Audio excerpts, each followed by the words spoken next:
My name's Lisa. I'm a physician in Houston, and I really enjoy listening to Progress Texas every day because they cover a lot of topics that you don't hear anywhere else. And it's so important for us to be up to date on everything that's going on. So I'm going to give a shout out to my friend Will Judy from Secular Houston, who does an amazing job, and it's a great organization, and everyone should get involved. The world seems like it's on fire, and it's really hard, but everybody needs to take care of themselves, take care of their mental health, and then also just keep up the good fight, because there's a lot of people that feel the same way as us, and the more people we tell and the more people that we spread the word to, got to get people involved. We're fighting for our lives right now. It's Wednesday, March 18th, 2026, and this is the Progress Texas Daily Dispatch, rapid response on the breaking news stories Texas progressives need to know.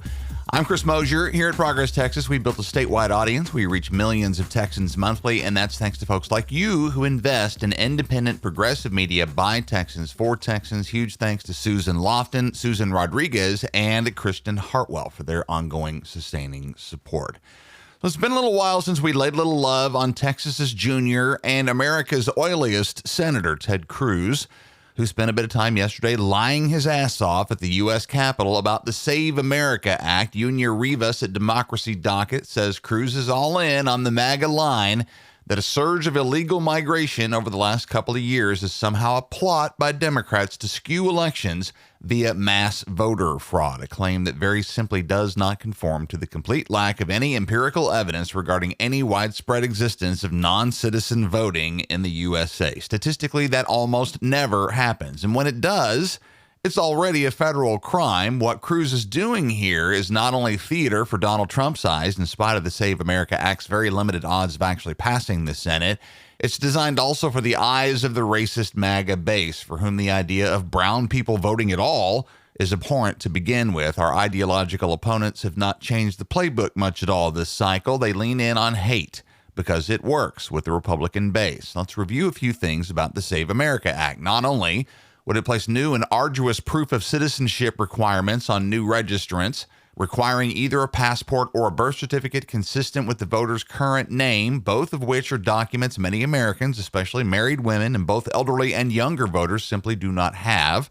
It would also place those same requirements on existing registered voters who need to update their registration due to an address change, a name change due to a marriage, or in 31 states, a decision to change party affiliation. Texas has no formal party registration, so that wouldn't apply here. The legislation also includes more difficult requirements for the act of voting itself, namely identification that explicitly indicates U.S. citizenship. That would apply here.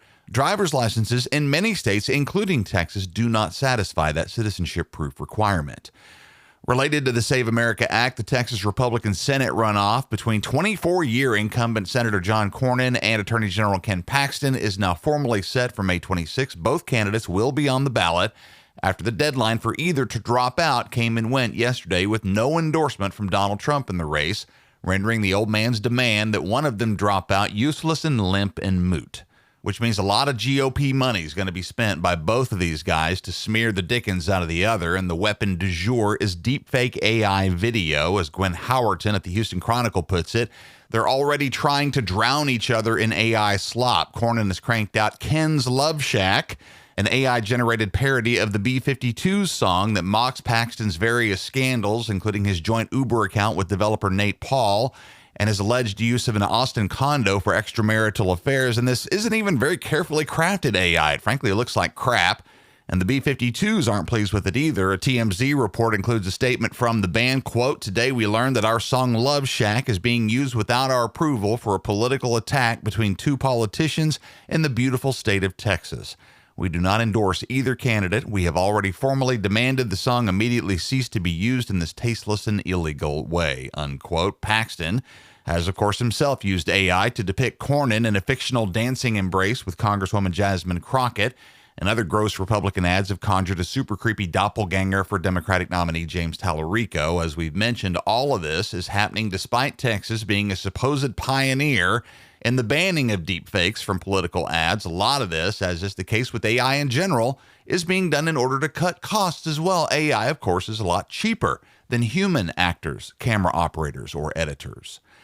Certainly not fake, and a lot more fun to watch, frankly. Recent appearances at South Texas quinceañera celebrations by Democratic congressional nominee Bobby Pulido. Ana Sofia Sheva at the San Antonio Express-News says Pulido followed through on a promise to attend and perform at several quinceañeras this last Saturday, definitely sticking it to his November opponent, incumbent Republican Congresswoman Monica de la Cruz, who failed to think through a strategy that denigrated the importance of that tradition to South Texas daughters and their families in a recent attack against Pulido, who, as you know, is a prominent Tejano singer who obviously understands those daughters and their families much more clearly. Pulido promptly launched an application process that drew 1,000 invitations to attend local quinceañeras within a single day. At those he managed to make last weekend, Pulido sang a few songs, posed for photos, and brought as birthday gifts for the girls hats emblazoned with "Make Quinceañeras Great Again." Pulido properly framed those invitations to share in these celebrations as an honor, stating his belief that nothing unites South Texas families quite like quinceañeras, and proving that Monica de la Cruz fails to understand the traditions and values of those same families. She's in deep trouble down there, y'all. Adding to the momentum away from Trump and the GOP down in the valley, a new profile from Jeremy Raff, Ivan Nerez Hurtado, and Ben Laffin at the New York Times on how Trump's ICE raids have upended the construction industry in South Texas, where frequent federal immigration raids at construction sites have paralyzed the industry. Builders the Times talked to for this report say that ICE has conducted 10 to 15 raids on their job sites over various subdivisions as of late, often without warrants, detaining both undocumented and documented workers, sometimes taking the entire complement of workers present on a job site at the time. Obviously, both disrupting their work and thinning their labor pool, but also frightening remaining workers away from showing up the next morning. South Texas home construction industry leaders are looking at a 60% drop in residential volume and millions in lost sales, which has forced many of these operators, some in business for 4 decades plus, into layoffs and in some cases bankruptcy. That fallout and fear has a ripple effect. Home shoppers are staying away as well, resulting in a 30 to 40% decline in bank lending activity in South Texas. This collision between mass deportation and economic stability is 100% on Trump's watch and has served to alienate some of his most loyal long-term supporters, not only those who were duped into voting for him in 2024. Regardless of what happens in the election this November, significant economic damage has already been done in South Texas and will take years to repair. Heartbreaking video from the New York Times in the show notes featuring several of the real business owners and workers in South Texas who will be living with that damage for a long time. This video also features Democratic nominees James Tallarico and Gina Hinojosa.